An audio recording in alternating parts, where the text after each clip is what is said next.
presented some of the changes around the alignment portfolio.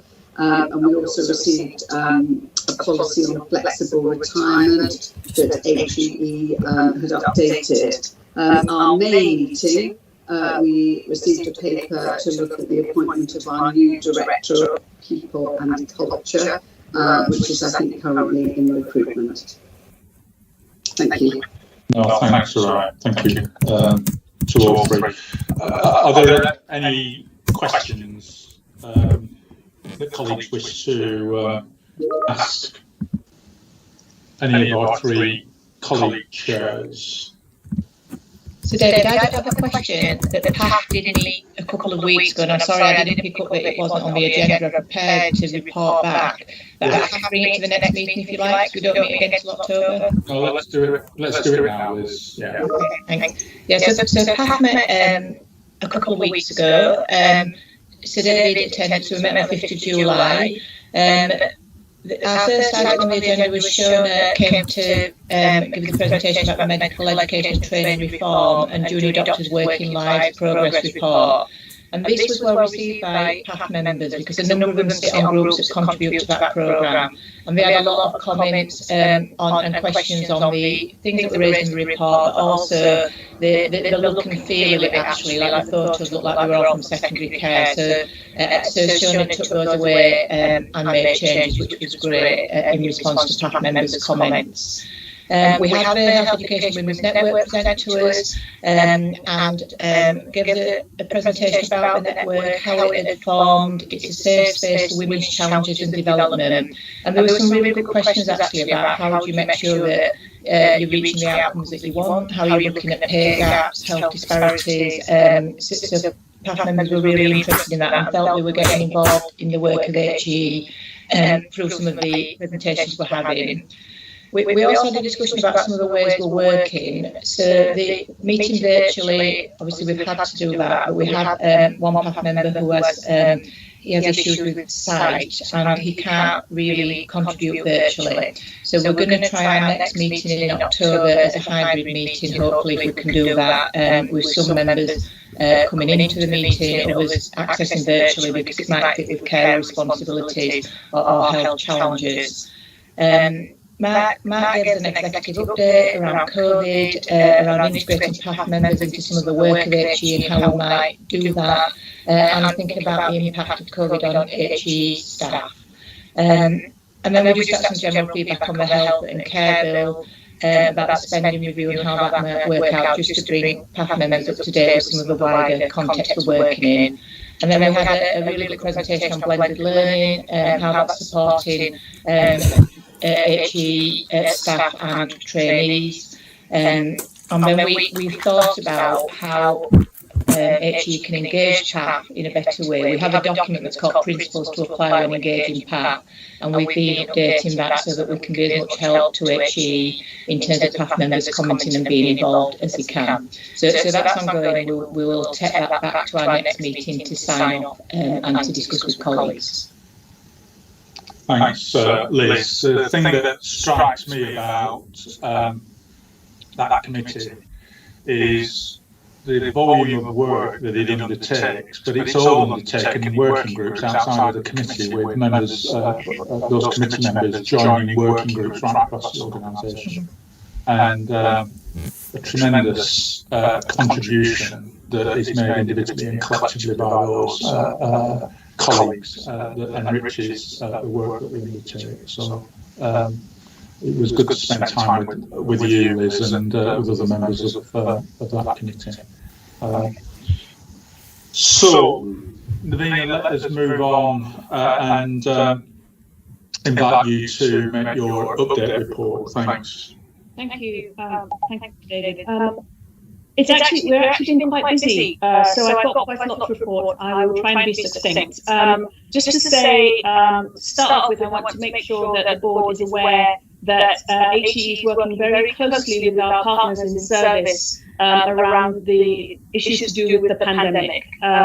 Very much keeping up to date with current pressures and on service in the different regions. I have no exceptions to report at this moment in time, but if there was anything that we were particularly concerned about before the next board meeting, we will have an extra board briefing for you. As well as that, we have been also working collaboratively with our partners in NHS England and Recruitment and the department to talk about the align our finance service and workforce planning to inform the spending reviews. Also ongoing reform work across medical and nursing education, and also now we've got the strategic framework, of which I'm going to talk about in a minute. So all this work we cannot do without collaboration with our partners, and I really want to stress that as an overarching theme for all of my report. So I will start with the long-term strategic framework for health and social care workforce planning. HEE has been commissioned by the Minister for State for Care to work with our partners and review the long-term strategic trends for health and social care workforce. This will review and renew and update the existing long-term strategic framework for the health workforce, HEE's Framework 15, in order to help ensure that we have the right shape, skills, values and behaviours to deliver our clinical services and care services to very high standards. This is the first time that the framework will also include registered professionals working in social care, like nurses and occupational therapists. So this is a hugely important piece of work for us to be convening and supporting in very close collaboration with our partners in Skills for Care, in the department, in NHSE and I. So it is a huge privilege for us, and we will have to deliver at scale and pace as a convener of a system-wide conversation. Involved in this, we will have to look at what transformation is needed, and we will be inviting stakeholders like service users, population, carers to get involved in a call for evidence and an engagement exercise which will help to inform the final framework. So the first stage of this work is to build on engagement, which has been part of the People Plan. People remember the NHS People Plan, and develop the ongoing conversation with partners and stakeholders about the long-term workforce planning. So we're starting this work this week, where we will issue a call for evidence to identify the factors that will have greatest impact on demand for health and social care sector over the next 15 years, and what this will mean for workforce supply to support the population. This call for evidence will be open until the 6th of December. And then, after that, building on the analysis we garner from the call for evidence, we then will have some engagement events between October and February to review the evidence and to ask that kind of so what question. There's a whole range of activity, including subject-specific workshops, virtual forums, and interviews to explore themes and issues in more detail. The key here is collaboration, listening, trying to gather all the views, and then making sense of it for the framework. So as you can tell, it's a very detailed and huge piece of work, and we will bring updates to the board. We'll take questions in a moment. Can I just move now to the spending review update? Again, we continue to prepare for spending review submission, and in collaboration with NHS EI and the department. And we've been doing this work now for some time with them. So the first thing we've done is shared our baseline plans so that they can be scrutinised by our partners, and hopefully they will be signed off shortly. We are leading some elements such as education and funding reform. We are also leading on plans for service demand in the recovery phase, covering the next 3 years, but also in the longer term. And we're trying to make sure that whatever we do in terms of the next 3 years also fits with the wider workforce plans and in areas such as retention. it's hugely important that we work really closely with our NHS EI partners to model return on investment, and we must agree with them on areas that we will prioritise. So again, the key theme here is the collaboration and the balance between actions that assist the NHS in recovery, but also making sure we have an eye on the long-term sustainability of services. And again, this fits with our strategic framework work. So we are going to be testing key assumptions by the end of August with our partners, and then with the department thinking about the formal submission, which will probably be towards the end of August, beginning of September. We will bring another discussion for the board before that if necessary. If I may move on now to postgraduate medical training recovery. So HEE established the postgraduate medical training recovery programme to ensure that continuous supply of medical workforce is high on our agenda as we recover from the impact of the pandemic, and to make sure that the medical education programme is responsive to current and future needs of patients and communities.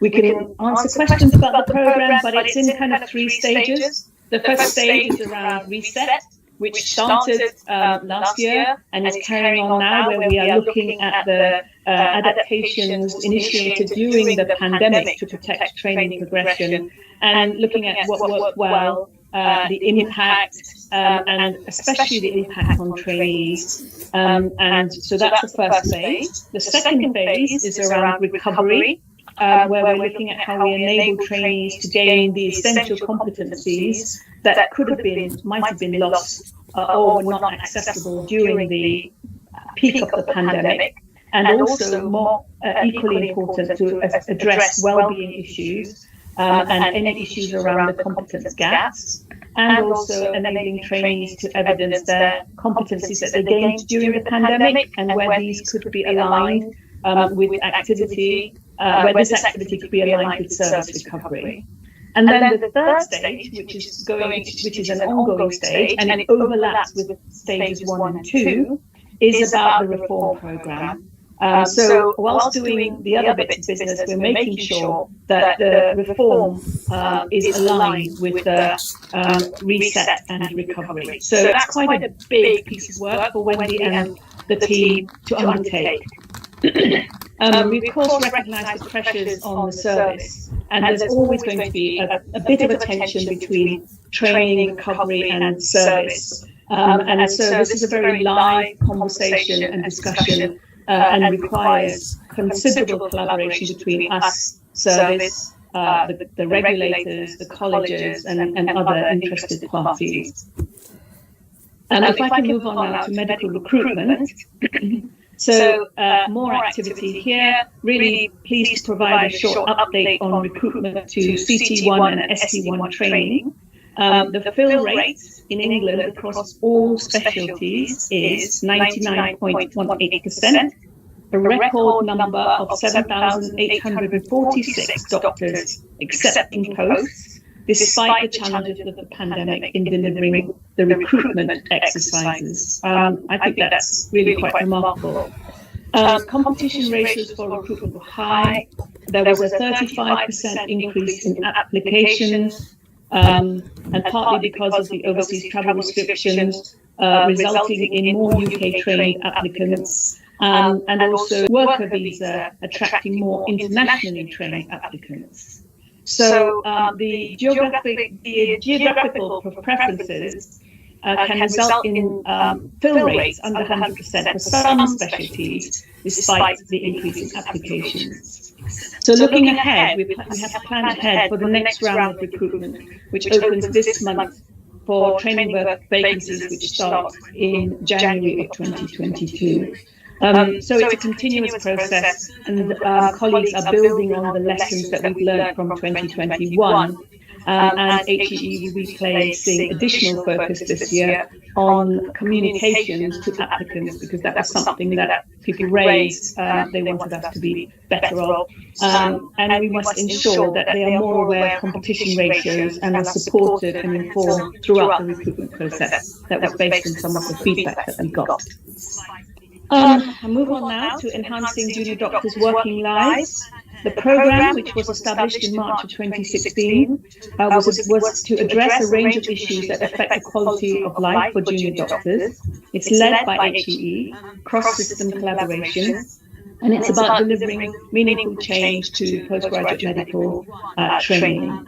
So we have a report which is co-produced and it's developed through collaborative working across systems, including GMC, the BMA, the Royal Colleges and NHS employers. So there are a number of headline messages, which I will just highlight some of them here. The headline messages from this year's report were around expansion of flexible training opportunities. I had some detail in the report, which I won't go through now because of time, but we could pick up if colleagues want to ask questions. But the headlines are around expansion of flexible training opportunities. There are some issues around recruitment and deployment. And so we want to focus on dynamic recruitment and more flexible recruitment processes, and also the cost of training. So there is an ongoing commitment from all Royal Colleges to be transparent in the use of income obtained from trainees, for example, examination fees, and the colleges are really working together with us and trainees around how to do this. The report is attached, and we can go through questions in a minute. Finally, about the future of work at HEE. We've been very busy. In May, I updated the board on an important piece of work that we undertook within HEE around the future of how we do our work. And we did some consultation with our colleagues. We had more than 1,900 colleagues respond, and we've got that information. And we have some good news on what we need to build on, how we enable everyone to work safely, how we use tech, how we use remote working, and also now and how we use mixed ways of working. People also gave us feedback on what they want for the future on how we work in HEE. So at this moment in time, we are assimilating that information and be sharing it with all of our colleagues within HEE, and then start to plan how we use that information to enable the next steps in how we work as an organisation. On Thursday, the 15th of July, our annual reports and accounts were formally laid in Parliament. That is really good news, and we're very proud that we were able to do that. So I want to thank all HEE and National Audit Office colleagues who've been involved in the production, certification and publication of our report. And the report is available on our website and also on the government website. Some good news to end on awards, please. I'm really happy to bring to the board's attention 3 recent examples of our HEE's impact being recognised and celebrated by others. Talent for Care National Apprenticeship Team won the Annual Apprenticeship Conferences Awards Outstanding Contribution to the Development of Apprenticeship. This is so important. We don't talk often enough and recognise the work that apprenticeship and the potential in apprenticeship. So really proud of that. Secondly, Dr. Rajiv Sethi, a junior doctor in the Northwest, was recently awarded an NHS Parliamentary Award, NHS Rising Star, for his work on developing and supporting platforms focusing on widening participation, sharing knowledge and promoting global learning. And during this last year with the pandemic, that's been really wonderful to see. And finally, our fellows, Vidushi Golash and Race Lunat, who I think the board know well, together with Liz Hughes and Mike Masting, have won the Royal College of Physicians Excellence in Patient Care Award for Medical Education and Training in recognition of the introduction of interim foundation year 1 doctors. And this is, again, a really useful, helpful thing that we did during the pandemic. Gosh, I've really rattled through that, but it's been so busy. So thank you for your patience. I'll take questions now. Okay, well, let me just pause about how we get through this meeting in the time allocated. So can I put all presenting directors on notice that we're going to take your reports as read? So I just want you to concentrate on the 2 or 3 things you would like questions being brought forward on. Otherwise, we've got no chance of getting through this agenda in the time that we've got allotted. And that was a 15-minute item that took 15 minutes to present. So just, I said I'd do this publicly, and I intend to do it in that way. So my money was always on you, Andrew George, to get your hand up first. You beat Soraya by a nanosecond, but Andrew George, over to you, please. I'll try to be temperate in my time. Naveen, very good comment. I won't waste time saying I think about it because it was lots of very good things happening. I wanted to make something that cut across several of your themes around the flexible training, the junior doctor coming up in the programs, and that doesn't seem to be very much mention of what used to be called staff grades. Now I think you meant to call them speciality doctors, but people still often refer to them. And many trusts are now recruiting these people, putting in training packages for them, then getting them into consultant through the CSER route so that they're doing it independently. Now I know that they're not part of us because they're not trainees, but they are being treated as trainees. They are going on training programs, are often mirroring our training programs. And so my question is, how are we making sure that this is tied in or not tied in with us, and what's your thinking around that one? Because it strikes me as a potential problem we have. Thank you. Okay. Naveen, can you hold? Otherwise, I'm really worried. We've got people waiting to come in from outside, and I'm just really worried we're not going to get through this agenda. Soraya, please. I'm happy to talk. No, go please. I'm just trying to get the balance between putting across debate and doing it. So please.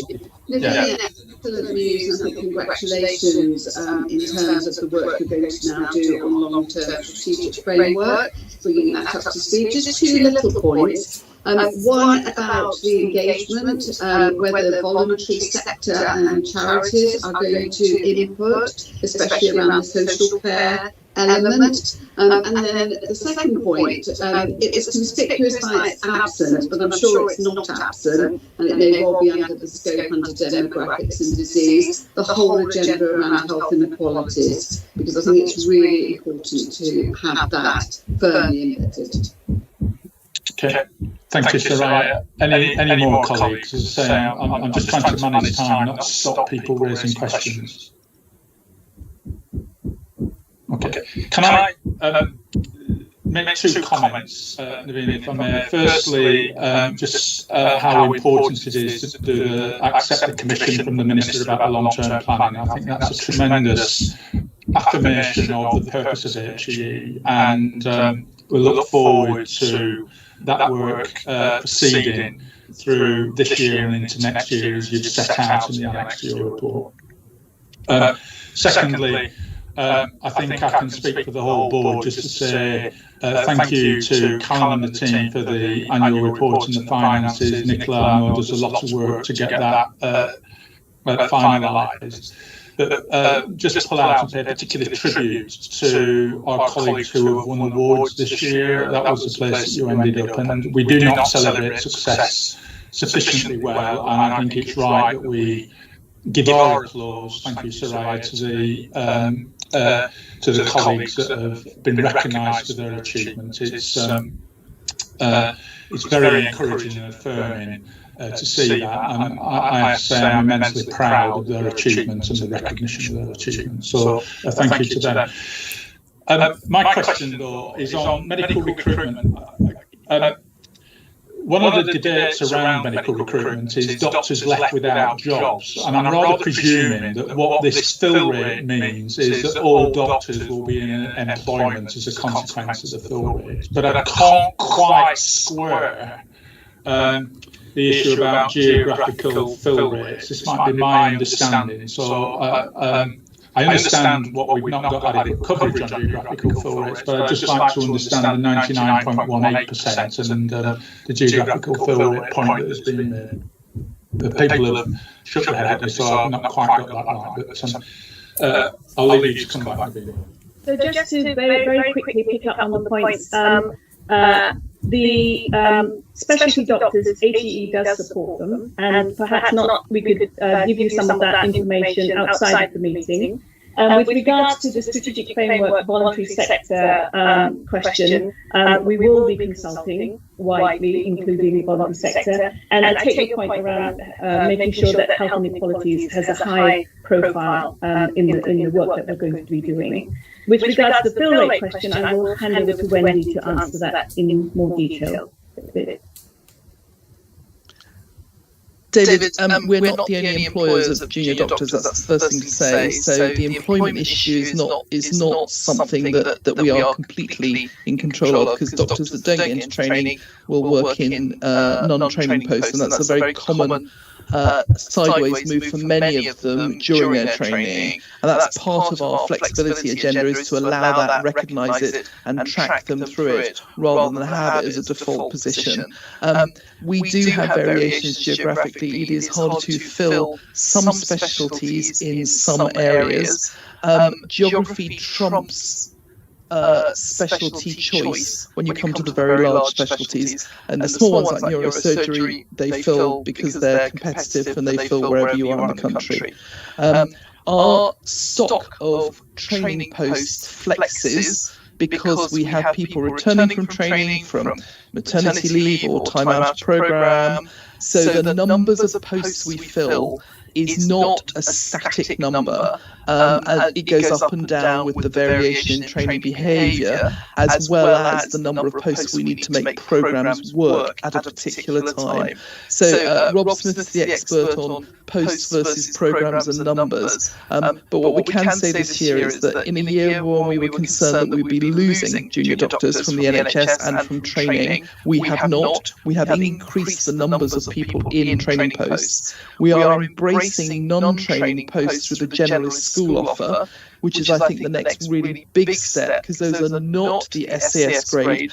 Those are, if you like, to coin a Ken Kalman phrase, a bit of a lost tribe, the trust doctors. And by sharing both the expertise within the education sector and the opportunities that allow people in and out of training, we will flex that resource much more effectively for trusts, and it's something that makes the generalist school programme very attractive to employers. Happy to go into the complex details of recruitment in any region as the NEDs get into their regional support at any time. We've got breakdown right down to the localities now of all the data.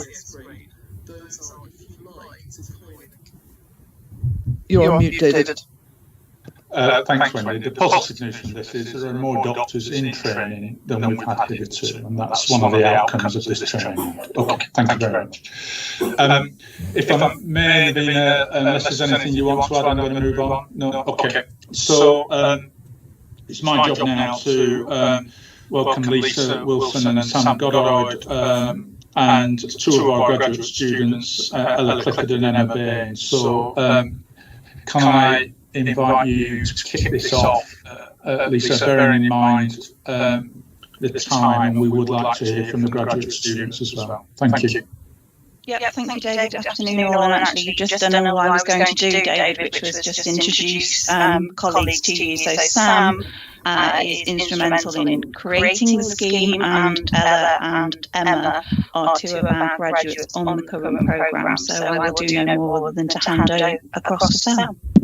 Thank you. I have a very short presentation, and then, as you say, I'm going to hand over to two of our current graduates that are going to tell you a little bit more about their experience while they've been on placement with us. So my first slide, I just wanted to make clear that this is part of a wider agenda in terms of widening participation in HE careers here at HEE. We also take part in the Civil Service Fast Stream programme and the National NHS Graduate Scheme as well, so this is in addition to that one. And also that we've got an established apprenticeship programme, and we are working with the Widening Participation and Skills Development Skill to team to build on that. So our scheme really provides individuals to gain experience in the workplace, either as part of a sandwich year, as part of their degrees, or those that have completed their degrees already. Which just allows them to create those connections and really learn firsthand what it is like to work in an organisation like ourselves. So just to give you a little bit of the background, we started from very small in 2018 and 2019. We just ran this in the HR and OD team.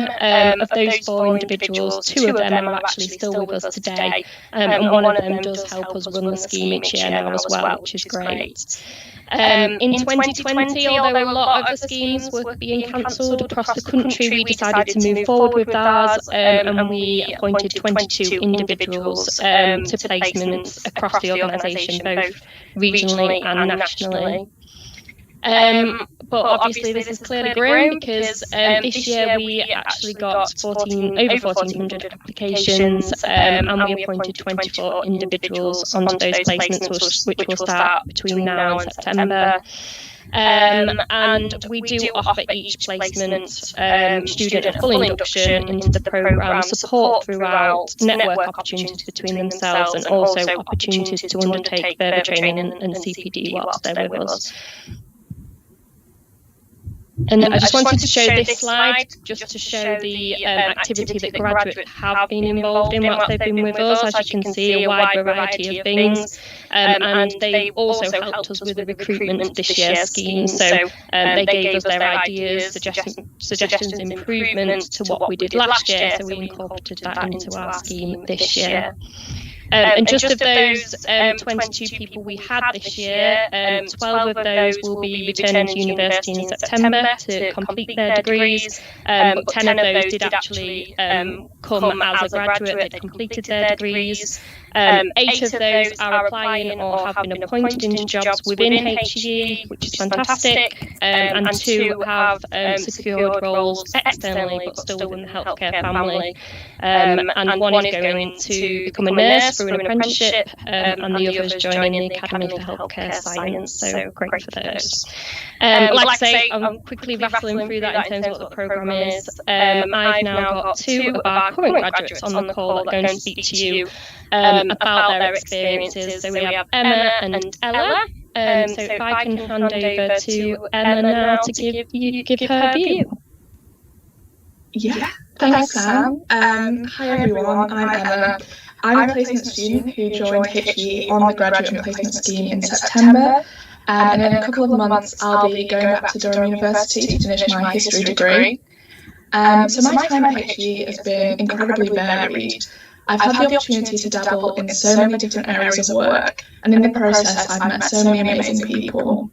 When I first started, I worked in the national OD team along with 3 other graduates, and in this role I helped design the Best Place to Work microsite, I edited and transcribed videos from the corporate inductions, I streamlined the internal apprenticeship recruitment process, trying to do that 3 times quickly, and much more. In January, I moved into my current role as a Staff Engagement Officer, joining the brand new National Staff Engagement team. So between the 2 of us on the team at the time, we managed to juggle the running of the We Are HEE Values and Behaviours online conversation, lots of tongue twisters today, as well as the procurement process of the colleague survey, which is actually live right now. It launched last week. And although this may sound slightly stressful, I really relish the opportunity to take on larger responsibilities and really grow trust in my own initiative. As a result, my portfolio and my leadership skills have grown, as well as my resilience. Now we're a much larger team of 3, and I now have the skills to independently manage my workload so I can help out wherever needed in the team. It's hard to pick just one thing that I've enjoyed working on the most, but if you really pushed me, I'd say anything colleague-centred. So for instance, working on the new HEE Values and Behaviours. Every step of the journey, from being directly involved with their creation to taking ownership of the internal communications that are currently promoting the values, has been so rewarding. Getting to speak with colleagues one-on-one and sharing their stories of how the values inspire and challenge them has been a privilege. And it feels like I've really been able to make a difference in my time at HEE, which I couldn't be more grateful for. It would be a disservice to talk about the benefits of my placement and not mention all the incredible and immensely talented people that I've met and got to know so well, despite the fact that I've been working entirely remotely. From my line managers to my team members to all the grads on this year's scheme, there's simply too many to name. And who knew you could actually make friends through a screen? That's kind of one of my big takeaways from the year. Everyone has been so kind, supportive, and genuinely invested in my personal development.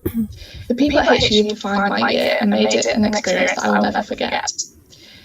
Now, this is the part where I try not to get emotional and think about the fact that I'm leaving HEE in 6 weeks' time, but I've had the best year and I couldn't recommend the scheme enough. Well, actually, I convinced a few of my friends that are graduating this time around to apply for the scheme, and I'm so pleased and admittedly slightly jealous that some of them will be joining next year's cohort. And if they manage to have 1/10 of the fun I've had this year, it will be so worth it. Thank you for listening, and I'll pass on to Ella now.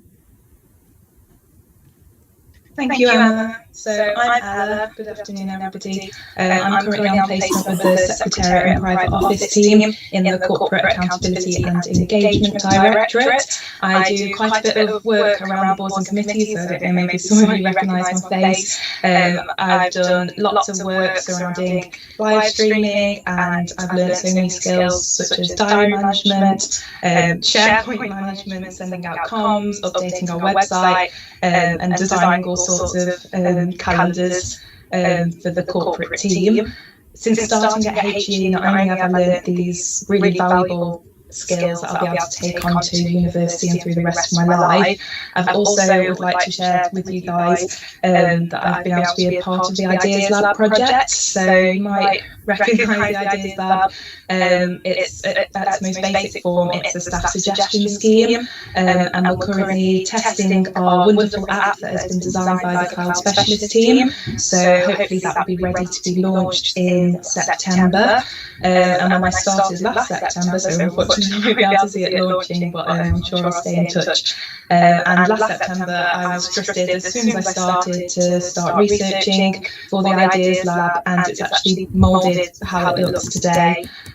So that's really great and just an amazing opportunity that I've had at HEE. And earlier on this month, when we had our graduation for the HEE graduates and placement students, I was asked what my proudest moment has been so far, and immediately I thought back to February when I got a chance to present at the NHS Project Futures Festival. So I don't know if anybody attended, but we were given a hackathon to take part on, so we had an absolutely amazing week. At the start of the week we were given a problem to solve, we were sent a pack of Lego Serious Play, and we got to have a mess around with that and build prototypes. And at the end of the week I was fortunate enough to present at the closing ceremony of the festival to lots of lovely colleagues. So yeah, immediately I thought of that because it was just an absolutely fantastic experience that I could have from home in the pandemic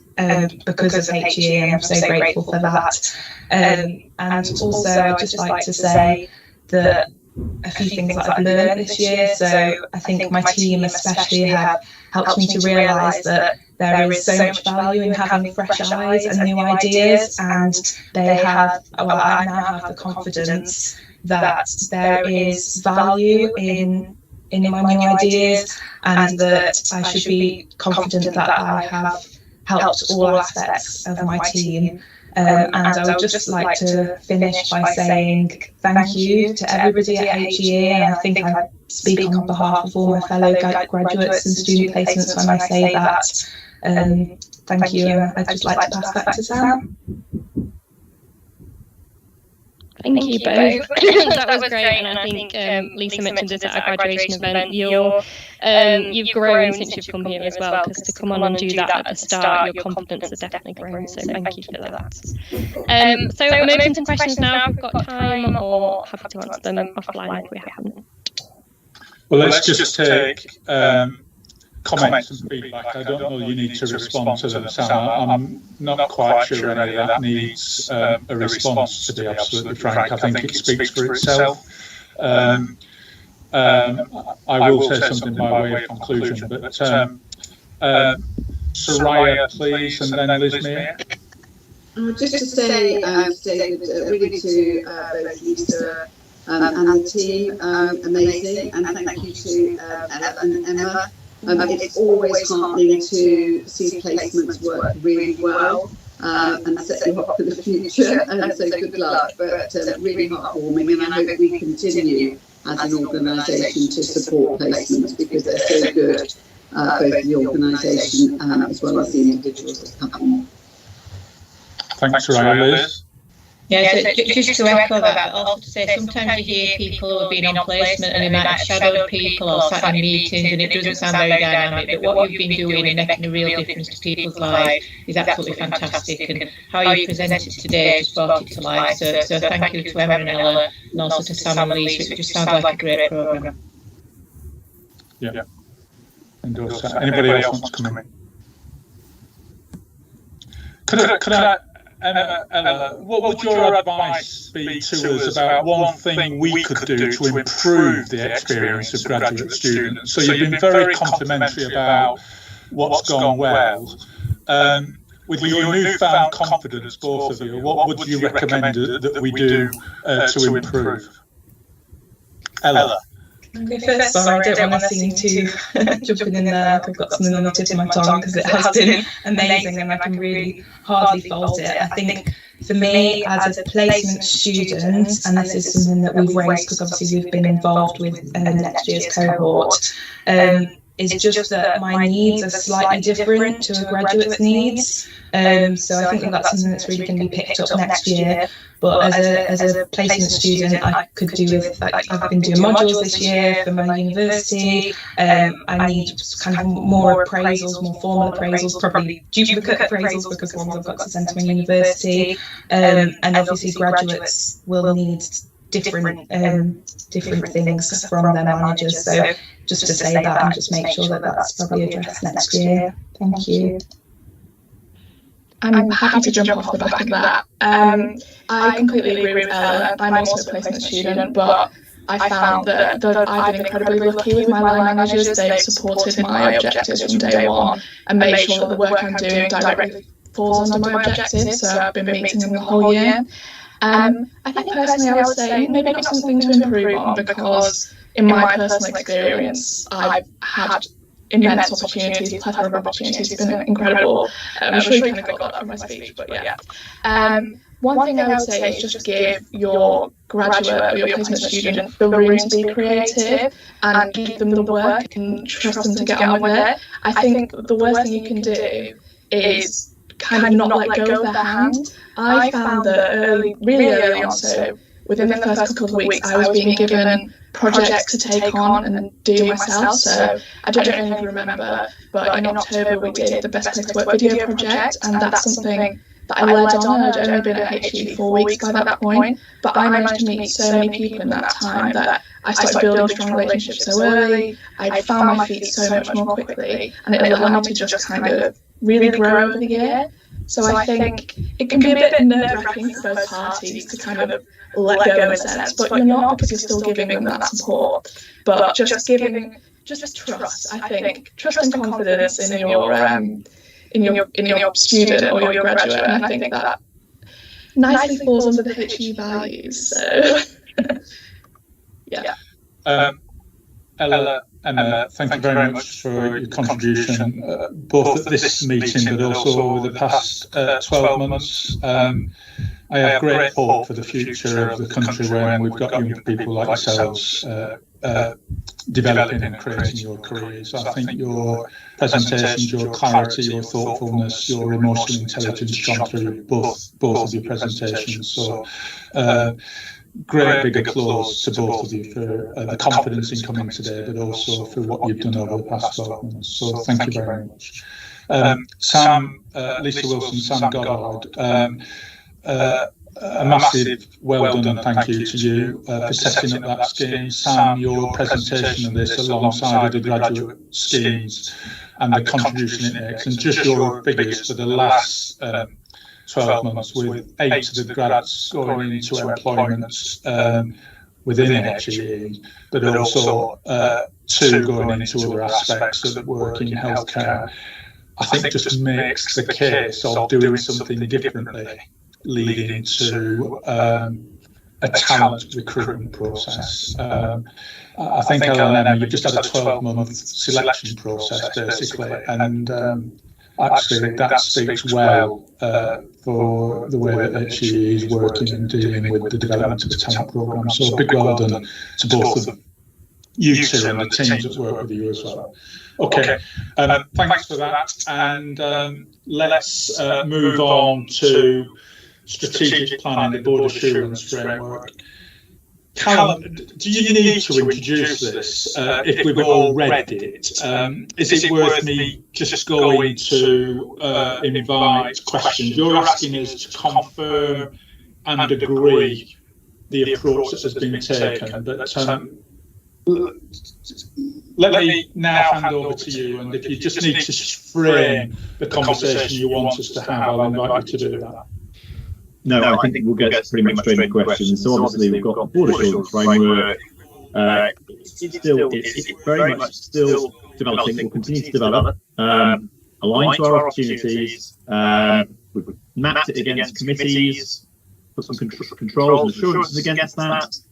It's really now up to you to comment on that. Obviously, we've got limited time in this meeting, so I suggest any detailed points, very happy to deal with those offline. It's really now a question of discussing anything major in there that we feel needs airing and agreeing collectively. The only thing I'd continue to say as well is I propose that we ask our internal auditors to look at this as part of the governance review later this year as well, once we're a couple more months down the line with it. But really welcome your feedback.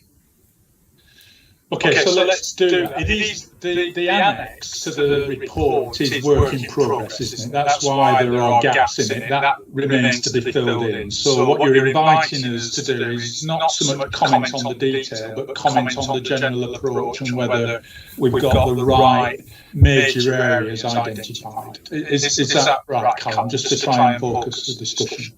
Okay, so thanks, Callum. Let me open up the conversation to colleagues. Is this heading in the right direction? Do you think we're covering the right areas? And can we give Callum the thumbs up to proceed in the way that he's outlined? And then I suppose where we'll add value is, do you perceive any gaps in the work here that needs to be built into the next stages? So is this the right direction, and what are the gaps might be the most helpful way to just advance the conversation. So Andrew, George, and then Rob, and then Navina, please. Andrew. Thank you. So I've already emailed Callum about this. I've got two questions. One of which is around the allocation of projects or lines to committees. And I've looked on the ones that are going to my committee. I can't quite see how they fit in. On the other hand, maybe what we've just got to do is live with it and I guess the situation is what is the process by which we're going to live with it and review it. But then the other one is, if a committee is responsible for a line, but the director that is responsible for that activity doesn't attend that committee, how do you see that working its way through? Because that sort of ability to talk to somebody face to face seems to be critical to really get good assurance on this. Thank you. You're on mute, David. Really helpful point, Andrew, about alignment and just making sure we've got the alignments. So, Rob. Thank you, David. For me, the proof's in the pudding, and immediately in our next item, we've got the operating model describing how it clarifies our roles and responsibilities and seeks to make HEE a continually improving organisation, which is BAF opportunity 1 and 5. And we've had the Ministers' Commission on making sure we focus on the long term. So you can play this back, can't you, which is what are we seeing in our daily life and work that resonates with the strategic opportunities we've identified. So I'm incredibly happy that we've got this framing to kind of navigate us through a complex landscape. I endorse that comment, Rob, and I think seeing these as a suite of papers rather than individual reports, I think is a trick to what we're doing here. So, Navina? Yeah, so I think I partly can answer Andrew's question, that this has got to be now a live process that's got to be meaningful, and we start to use it in our committees. The second thing is that it relates to the session we had earlier in board development around the role of our committees as taking on delegated responsibility. And one of those issues, Andrew, should be that we review the membership and think about which executive directors should be included in the committees. So we will look at that with you. And then the third point I had was I, even as we sent this paper in over the weekend, I thought there's a gap. I thought of a gap myself. And I think that we need to strengthen inclusion across all of the committees. And that we need to make sure that in all of our business we pay attention to the matter of inclusion. Thanks, Navina. Really good points. Anybody else want to come in? Andrew Foster, you put something in the chat. You want to make the point? I think it's an important one that does need to be made in this conversation. Well, yes, I think there's been a truly excellent process in building it up to be a thorough and comprehensive document which reflects genuinely all the risks. I then turned to thinking about how we use it in practice, and as it has come out with this board pack today, it's now 28 pages, and that is much longer than the document that I used to work with in trust, and I wonder if there's anything we can do to just abbreviate it back a bit. Thanks, Andrew. Anybody else want to come in? Soraya, yes, please. Yeah, just to say my experience from the trust is that actually once it's got to a reasonable stage, and I think we're at that stage, it's picked up by each of the committees, and this will be a live document to see how it works, and also to think about sort of a point, say 6 months or a year down, to revisit it, because that's how you'll get some of the realignment, and just then to make sure that it's an operational working document as opposed to something that occasionally we look at. Okay, really helpful, Soraya. Callum, is there anything? Well, I was going to say I'm very grateful to everyone, because I think you kind of answered some of the questions that are really going through there. I certainly agree with Andrew's points about, being wary of the length, but Soraya is absolutely right. I would say our response to that is, once the top end is obviously something which is pretty succinct. Once you get into the detail of the controls and the assurances, well, that's matters to the committees, I think, to consider and evolve.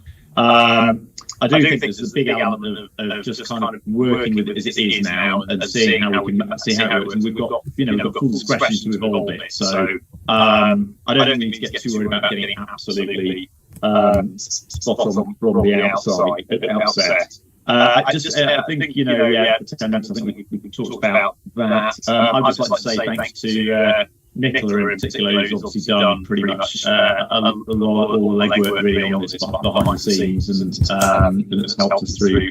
It's been quite a complex process. Callum, thank you. My comments on this. David Farrell, don't mind just drawing on the conversation that you and I had yesterday.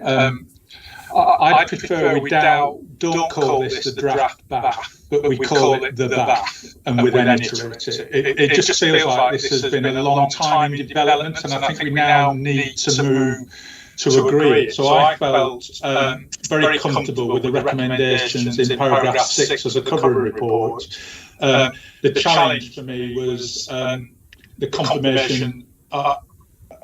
Confirm its adoption of the draft BAF. That's asking the committee to do it, and I just delete draft from that. And I think this is the point about iteration, and I'll make the same point on the operating framework later, because we've almost been discussing this for 9 and 18 months now, and I think there comes a point where if this was more down the technology line, we'd be talking about alpha and beta, and seeing it as something that we iterate. So I'd prefer we began to use that language rather than at the beginning and end. I also identify with Andrew Foster's comments that I think it's got a tad too long.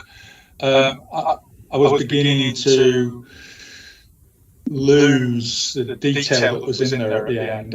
We pulled out the key risks, and the work to mitigate the key risks is what I was looking for. It seemed to me we got a lot more in there than just the mitigation to the key risks. We were back in describing the processes we have in place rather than the work we've got in place to mitigate the risks. So, but I think that will come out in the iteration of it, Callum. So, Nicola, I don't think she's on the call, but thanks to Nicola. But thanks, Callum, also to you and the people that have been working on this to get us to this stage. So, with that, I think the spirit of the meeting is to agree the recommendations in paragraph 6 of your covering report. Thank you for those that are nodding. And that's a real advance, Callum, so thank you very much. Oh, Nicola is there, so well done, Nicola. That's you need to hear that directly as well. So that's good progress. So if I can move on, and I think that moves us from 8.1 to 8.2, David, on the operating model. Lizzie Smith, welcome to you, our London Regional Director. Lizzie, I've not seen you for 18 months, actually. That's the price of lockdown. So it's nice to see you here at the board meeting. I know you've been actively working on this as well. But David, if we could adopt the same spirit as with the BAF and just invite you to frame the conversation and the key issues that you'd like picking out of this conversation, then I'll open up the conversation across the board. So David, over to you. Thanks, David. So the operating model has been revised, or being revised, to build on the planning page work we did probably 2 years ago, which had our core principles in, our core functions, and how we plan to operate at a national and regional level. The context has changed given the impending emergence of the ICSs and the development of the implementation and development framework for ICSs, as well as the strategic oversight framework and the emerging NHS-E&I's operating principles. So we're trying to reflect back to say, does our operating model still stand with the refreshed principles and the new context? And what we've been trying to do is test the principles against our core functions in that new environment. That testing has been done across all regions with an executive body with each regional director, so we've tested at a full regional level and across our core functions from the planning page. As always, when you test, you get more issues arise, and there's a bit of further testing to do. But what the intention is that in the coming months, we'll have a document that outlines our principles, accountabilities, core activities, how we deliver our work across systems and internally between national and regional. And that will also be embedded with examples, both in terms of internal HE work, but also opportunities for working with systems and across ICSs. The document will also start outlining our relationship with the wider system, in particular how regions will need to work and adapt to ICSs once the legislation has worked through and we fully understand the workforce responsibilities of a system at a system level. So the document, as with all operating models, won't be fixed in time. We'll have an operating model that's workable, that we'll implement in this autumn. It'll then be adaptive depending on what's coming out of the ICS work with NHS-E&I, and also to give some space to ICSs to develop themselves and get through some of the pressures they've got in terms of recovery and restart and some of the current COVID issues. So the way I see it is basically testing will be in September. That will conclude ready for us to implement through the autumn, which I'll hopefully be able to do in October, November this year. That will be adapted as we get more information or more emergent findings from systems and ICSs through the year. And then there's a further piece of work, which is sort of our ambition in terms of where we want our operating model to go, in terms of us being a learning organisation a learning system and how that responds to our roles in the system and our systems develop themselves. So there's a couple of things, Dave. One is, are we on the right track in terms of our current operating model being ready to function this autumn? Is it the right thing to do to wait and adapt to ICSs given the pressures that they're under in terms of their own development at the moment? And is the ambition in terms of aspiring to be a learning system and a learning organisation the right direction? And if so, then we can carry on that work going through into next year as well. The only other thing to add would be thank you, Lizzie, Phil Carver and Jenny Cavalier, who've been really embedded in this work, and they're our key contacts both out with NHSE and now, so we're working on all of the component parts of ICS work and NHSE and I work at all levels. So we're very, very embedded in all of that, but it's very much a piece of work that's owned and led by the regions to make sure that we're also steeped in their reality and making sure that we're responsive and reflective to feedback we're getting, both in terms of the activities we might want to be involved with, but also the timing of when's the best time to start having conversations, given where ICSs are in their own development and system pressures. So I'll leave it there, David, and invite questions really. Or... Okay, thank you. Thanks, David. Liz? Yeah, thanks to David. So on the question about being a learning organisation, learning health system, I think the answer has to be yes to that. I don't think we could answer anything else that we want to learn and continually develop and work with colleagues. On the ICS, so I'm currently Senior Responsible Officer for Digital for West Yorkshire and Harrogate ICS, and the amount of planning and work that's going into looking at that structure from each function in the ICS is just absolutely enormous. So my first reaction was to think, yes, we need to step back, but actually we do need to be part of that planning. And you know, when we're planning sort of the workforce functions, we do need to be in there. So I think it's maybe a bit of both. I'm assuming our regional teams will be all over this with the ICSs. And everyone is going to be different. So I think it's do what we can now to respond to whatever planning cycles ICSs are going through, but also then stand back to look at the whole to see where we can, help them to grow and share between each other. So I think it's a bit of both, to be honest, which is a bit difficult, I think. Any more comments, questions?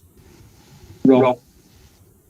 Yeah, I'll just come back to Liz on that. I mean, that's partly why we adopted this integrated planning framing, because it allows us to say, okay, where do we sit? But it also says, well, but who's doing these other functions and how do they fit together? I mean, in the original plan, we said we need to understand who does what. We're saying it's more than that. It's about how are those different levers convened so that they act in concert to meet the system goals.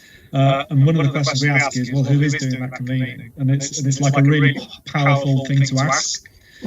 Because otherwise our functions risk sitting in isolation from, or they act, they don't act as a collective goal. So that's why we're using that framing, just to kind of help navigate us through this and to try and see whether that helps our partners navigate that space too. Yeah, and I think the recognition that each ICS will be very different, we need to factor that in as well. Yeah, Andrew Morris? So, David, that was the point I was going to make, that Liz has already pointed out. I think we've got to strike the right balance between consistency of approach, but still having a local flavour. And, there are some ICSs that aren't intending to appoint a chief people officer, which really worries me. So you've got that at one extreme, and at the other end, you've got ICSs who are saying, yeah, the chief people officer should be a board position having the same status as the medical director and the chief nurse. So I think there's a real trick here for HEE to pull off around consistency of approach, around how we support regions and systems, but still give them some local flavour. And I think that's going to be really, really tricky going forward. Yeah.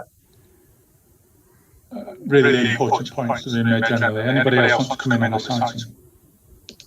Sorry, if I come back on that, David? Yes. I just thought it was such a really good example, because our framing kind of says this is the function that needs to get done, which is a convening function. Of course, how you do it might be relevant to your local circumstances, not least who's convening service planning, is also on that slide. But if you have a frame to ask the question, then you can say, so why do you think not having a CPO is appropriate? How are you going to do it otherwise? It doesn't dictate that you have to have one. It says, how does the function get done? So I think that's a kind of healthier kind of dialogue to be having with colleagues.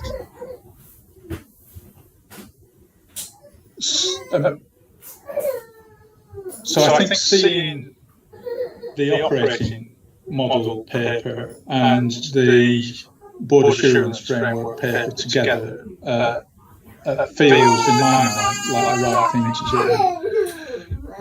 What I'm not clear about is looking to the future, when we will have the certainty that's required over this next 3, 4, 5 year period to allow us to make some of the final decisions. And again, I come back to this issue. A lot of technology development talks about alpha and beta frameworks, where in a sense you make a judgment and a decision about what you're going to do. You adopt the operating model framework, and then you flex it in the light of experience and the changing context you're in. And I'd much prefer us to adopt the mindset on both the back paper and this paper that we do have an operating model.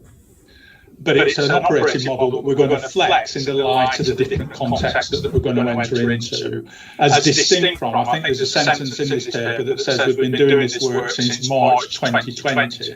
Well, it's now July 21. And actually, I just think we need to bring as much of this to a conclusion as we possibly can that sets out what is the decision we're going to do. So in my preference would be, and I'd ask the exec team to think about this, is to think about having both the BAF and the operating model in place. So when we do the 6-month review of our 21-22 business plan in the autumn of this year, and we drop the flag on planning for the 22-23 year, we go into the 22-23 year with an approach to business planning, approach to the BAF, and an approach to the operating model that is in place. And of course, we'll have to flex all of those. And I think the point that Andrew and Liz are making is we're going to have to flex that differently across the different regions, because they're going to go at different speeds and different levels of development. What I want to avoid, though, is keeping some of our architecture, our governance architecture and delivery architecture in an existential state of constantly becoming, so we can never make the decision about what it's going to be. Let's make the decision and then flex it in the light of experience. And I think that's just a mindset positioning change from the way the papers have been drafted. On the content of what we're going to do and who's going to do it, I think it's pretty much in the right place, to be honest. There's nothing I can add to it, David, and you and colleagues are doing the work on a daily basis. But that was my reflections, having read the papers and thought about it, and you and I have the opportunity, David, to catch up. So you've kept me fully briefed on this as we've gone through. So I have the benefits of that as well. Naveen, you're flagging. Do you want to come back? Just very quickly.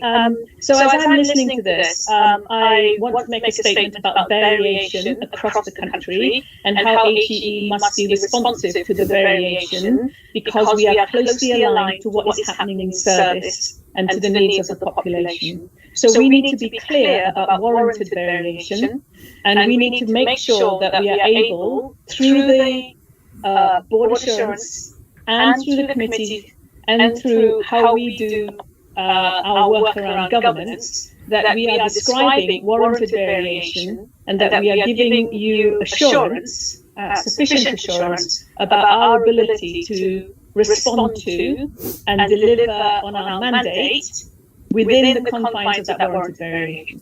And I think we can test our current committee structures, the assurance framework, and our other structures, including our own operating model, to deliver on that promise or ambition, and that we will flex it according to kind of what's going on in real time.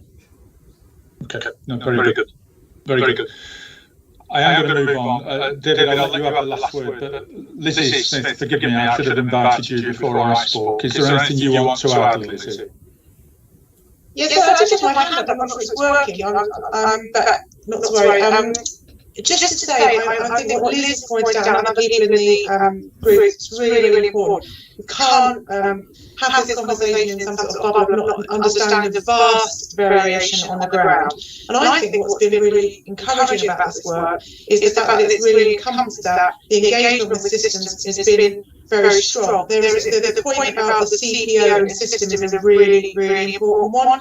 There's a huge amount of variation there, which I think is a challenge. And in London, they're not planning on making those executive appointments, for an example, as example. And it's quite difficult to navigate our way through some stuff. But this operating model stuff, for me, in HEE, working with HEE, we've never had the clarity of thinking that we've got to in this point. So I really welcome David's comments and Naveen's comments that to actually start to operationalise some of this would be so valuable, because actually I think the framing around planning, the engagement with partners, the engagement with the other national conversations, the kind of the fact that that's all complementary, but we've actually moved ourselves forward really well within all of that complexity and confusion.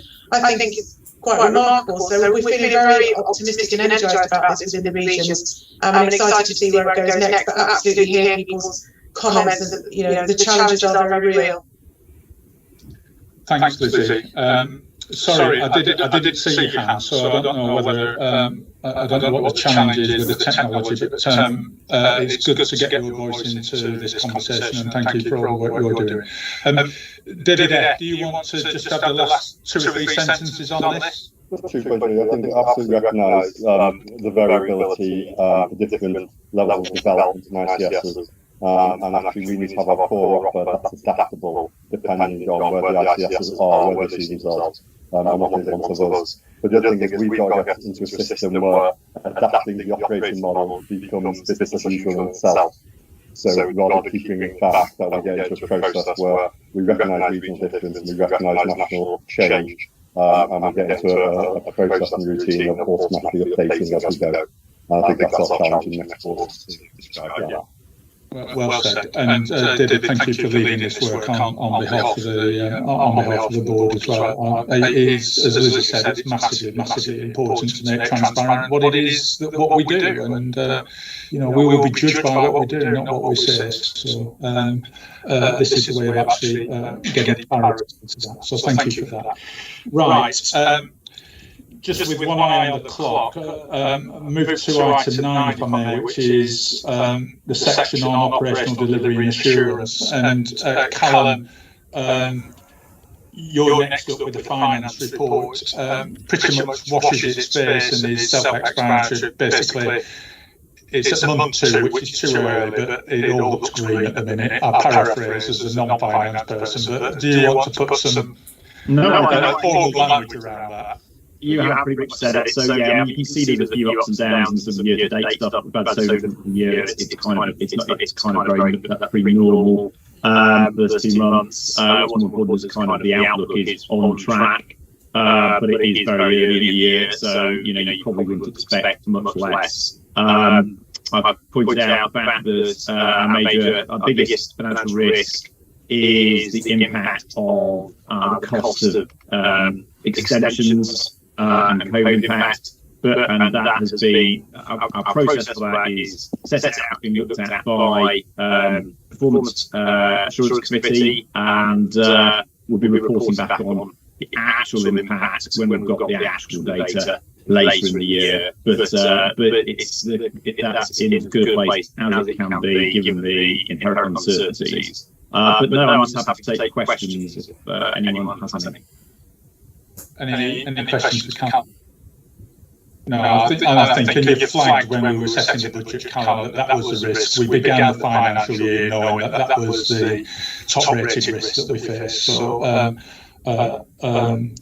we need to just thank Andrew for keeping his eye on that through the committee with you making those reports to the Performance Assurance Committee.